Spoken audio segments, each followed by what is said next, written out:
Ito ang GMA Regional TV News. Balita sa Visayas at Mindanao, hatid ng GMA Regional TV. Bistado sa isang bus terminal sa General Santos City ang isang bahagi o bagahe na may mga buhay na pirana. Cecil, saan daw galing yung mga pirana? Rafi, ibinibenta raw ito ng isang online seller mula sa Cagayan de Oro City. Base sa investigasyon, mahigit 4 na pirana ang naka-plastic bag at niligay sa kahon ang nakita ng mga tauhan ng Bureau of Fisheries and Aquatic Resources. Kinustudiya pansamantala ang isang binatilyo na isa sa mga buyer. Nakabili raw siya ng 10 pirana sa halagang 2,000 pesos. Hindi raw niya alam na bawal ito. Pinakawalan din siya kalaunan matapos makausap ng mga pulis ang kanyang mga magulang.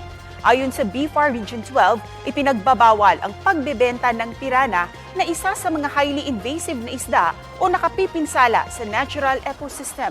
Patuloy pang tinutugis ang sinasabing nagbebenta nito.